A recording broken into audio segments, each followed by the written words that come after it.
আজকে আমি একটা আপনাদের গল্প শোনাবো। গল্পটা কাল্পনিক হলেও অনেক কিছু শেখার আছে। গল্পটা হচ্ছে বাঘ শিয়ালের গল্প। একদা বাঘ শিয়ালকে বলতেছে, শিয়াল, আমার একটু গাধার মগজ খাওয়ার ইচ্ছা জাগছে।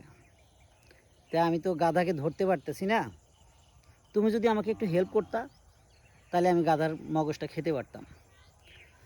তখন শিয়াল চিন্তা ভাবনা করে বলল, ঠিক আছে, আমি তোমার জন্য যে কোনোভাবে একটা গাধা নিয়ে আসব, তবে শর্ত একটাই, কখনোই তুমি তোমার নাগালের ভিতরে আসার আগ পর্যন্ত থাবা দিতে পারবা না।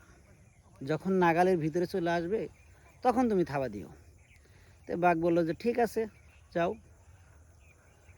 তো শিয়াল মনে করেন যে ঘুরতে ঘুরতে একটা গাধারে পাইছে। গাধারে যা বুঝাইতেছে যে আমার বাঘ মামাটা একটু অসুস্থ, তোমারে দেখতে চাইছে, তুমি যদি আমার সাথে যাইতা তাহলে বাঘ মামা দেখে একটু ভালো লাগতো। তখন গাধা বলতেছে, না, আমি যদি যাই বাঘ আমারে খেয়ে ফেলবে। তখন শিয়াল তার বুদ্ধি মোতাবেক অনেক কলা কৌশল খাইটে নিয়ে যায়। এদিকে বাঘ গাধাকে দেখার সাথে সাথে তার নাগালের বাইরে থাকা সত্ত্বেও একটা থাবা মারার চেষ্টা করে। কোনো রকম গাধাটা বাঘের থাবা থেকে বেঁচে পালিয়ে যায়। তখন শিয়াল বাঘকে বলতেছে যে আমি তো তোমাকে আগেই বলছিলাম যে তুমি তোমার নাগালের বাইরে থাকা অবস্থায় থাবা দিবে না, কিন্তু কেন দিলা? তখন বাঘ বলতেছে, আমার ক্ষুধা সহ্য হয়েছিল না, তাই আমি তাকে থাবা মারলাম। যা হোক, তুমি আর একবার চেষ্টা করে দেখো, আর একবার আনতে পারো কি না।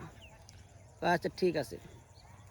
পরের দিন আবার ওই গাধার কাছে আবার শিয়াল গিয়ে বলে যে, গাধা, আসলে বাঘ তো ক্ষুধার্ত ছিল, তোমাকে দেখে করতে পারে নাই, আজকে তাকে পেট ভরে খাওয়ায় রাখছি, আজকে তোমাকে সে কোনোভাবে খাওয়ার আক্রমণ করবে না। তো তুমি মনে কিছু নিও না, আমার সাথে চলো।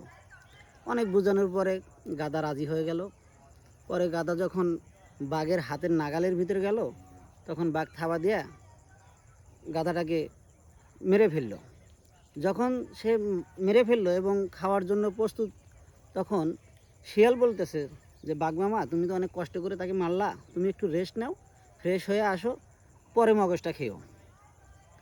তখন বাঘ চিন্তা করলো যে না, কথা সত্য, একটু ফ্রেশ হয়ে আসি, রেস্ট নিই, পরে এসে রিল্যাক্সে খাবো।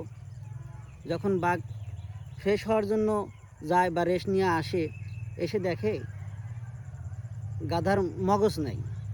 তখন শিয়ালকে বলতেছে যে, কিরে, গাধার মগজ কোথায়? ইতিপূর্বে শিয়াল মগজটা খেয়ে ফেলছে, এখন কিভাবে বাঁচা যায় শিয়াল সেজন্যই তাকে বলতেছে, আরে বাঘ মামা, তুমি কেমনে বুঝলে যে গাধার মগজ থাকবে? বা গাধা যদি মগজই থাকতো তাহলে কি তোমার হাত থেকে একবার যে গাধা পালিয়ে বেড়াইছে সে গাধা কি আর দ্বিতীয়বার আসতো? ওর মগজ নাই বিধায় সে আবার আইছে। তখন বাঘ চিন্তা করলো, কথা তো সত্য, যদি গাধার মগজই থাকতো আর কি দ্বিতীয়বার আসতো? এখান থেকে আমরা কি শিক্ষা পেলাম? আমরা শিক্ষা পেলাম এটা যে একবার ভুল করেও যদি সেখান থেকে কোনোভাবে আমরা বেঁচে আসতে পারি, দ্বিতীয়বার আর সেই ভুলে যেন আমরা কেউ পা না দিই।